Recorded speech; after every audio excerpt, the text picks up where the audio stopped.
Good morning, Pioneers. Today is February 6th. I'm Alex Ramft. And I'm Justice Colvin. Welcome to The Grit.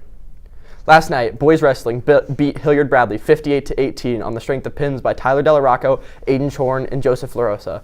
Also winning matches were Gray Wiedenheimer, Colin Long, Ryan Phillips, Peyton Ogles, Hudson Mong, Chase Martin, and Luke Reidelback, and Lincoln Gaylor.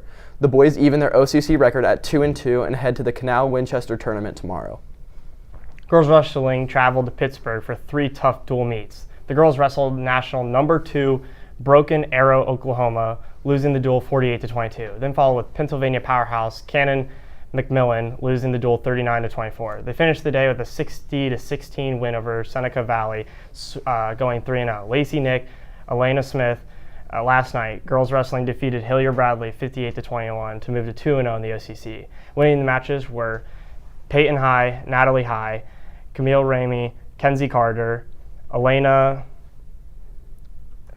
Kenenbave, Lacey Nick, Tara Davis, Elena Smith, Tamia Davis, and Maddie Ford. They are back on tomorrow at home for the state dual regional. Opening whistle is at 10 a.m.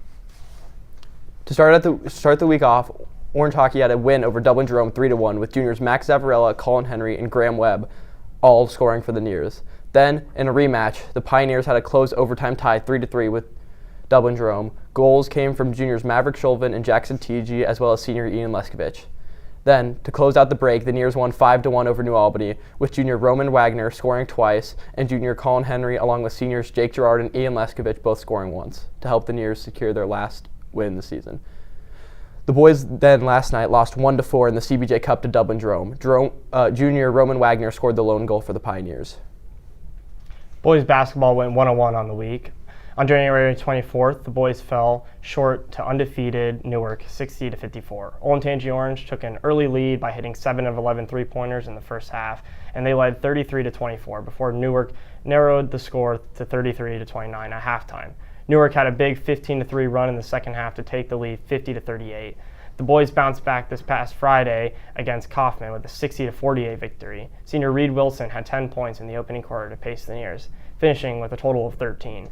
Junior Grant Miller added 12 points as well. They take on UA tonight at home. Last week, girls basketball beat Hilliard Davidson 29-27 as Liv Loftus dropped 13 points and Claire Kershaw added 6 in the win. On Friday, they lost to Dublin Kaufman 54-41 as Loftus led again, this time scoring 20 points. Ellie Bach added 4 assists in the winning effort.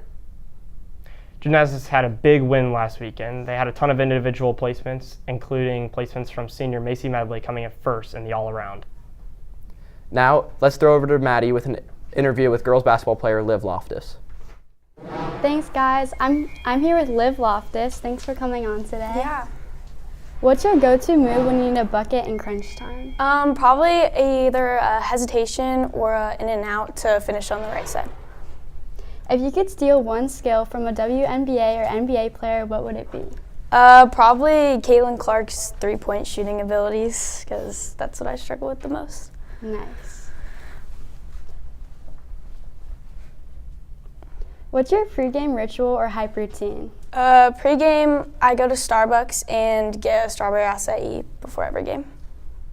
And how has Coach Graham positively influenced the team this season? I feel like in the past, we haven't been as close as we have been this year, and Coach Graham has definitely brought us together. So yeah. What has changed in your game that has allowed this dominant run you have had? I've definitely gained more confidence this year. Being a sophomore, last year as a freshman, I was kind of timid and stuff, so definitely just the confidence. Nice. We have heard you earned a pizza party for your journalism class. Can you tell us how excited you are about it and how this came about? Yeah, I'm really excited. Basically, the deal was that if I scored 20 points in one of my games this season and then had a good attitude and was a good teammate, which is what my coach is really big on, then we would get a pizza party. So yeah. Thanks, Liv, for coming on today. Good luck on the rest of your season. Now let's throw it back to the boys.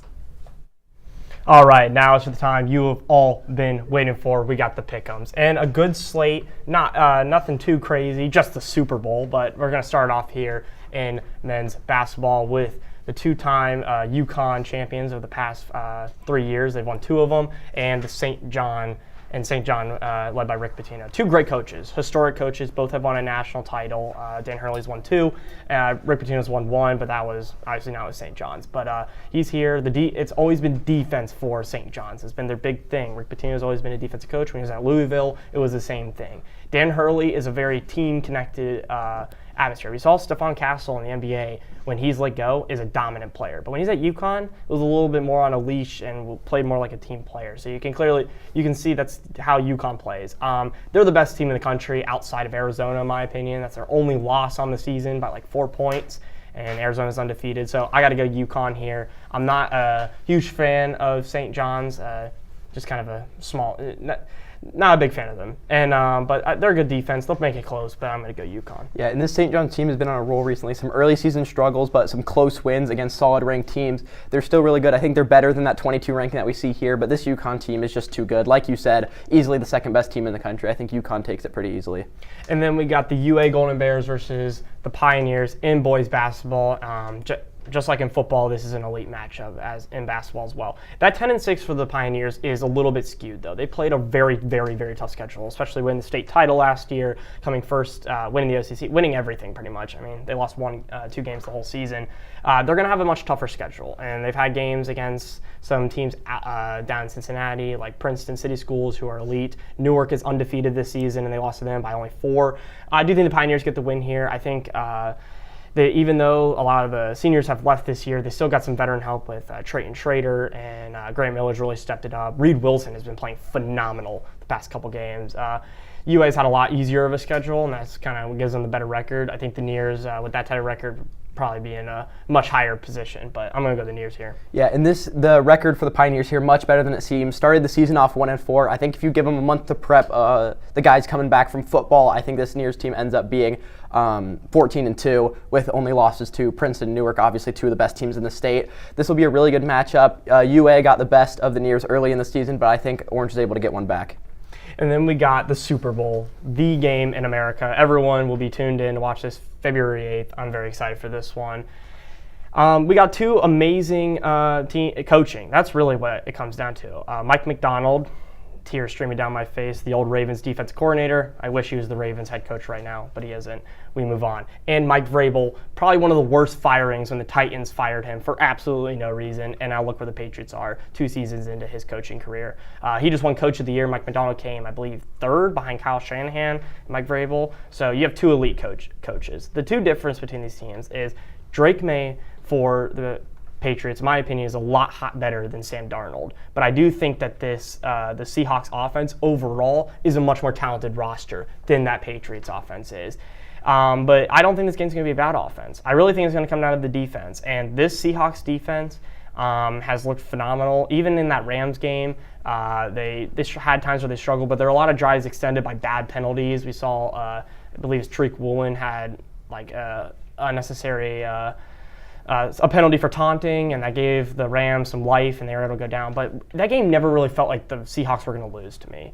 And I think the Patriots have gotten really lucky that their defense has held up. But this is the best offense they're going against. There's going to be no snow and no weather that will aid in their victory. I'm going to go the Seahawks. I have full faith in Sam Darnold to game manage it enough to win. I think JSN goes off. I think Kenneth Walker goes off. And I think the Seahawks are the best team in the NFL and win the Super Bowl. Yeah, and like you were saying, this is going to be a really solid defensive matchup. This Seahawks team has been the best team all year, pretty much. They've been running through everybody. I believe into the season 14-3.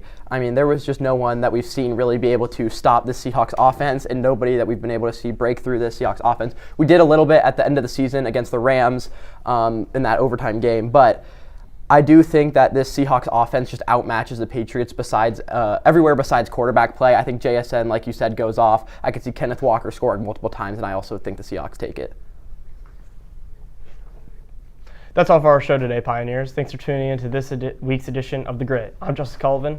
And I'm Alex Rampt. Make sure to support your Nears in action this week, and we'll see you next Friday right here on The Grit.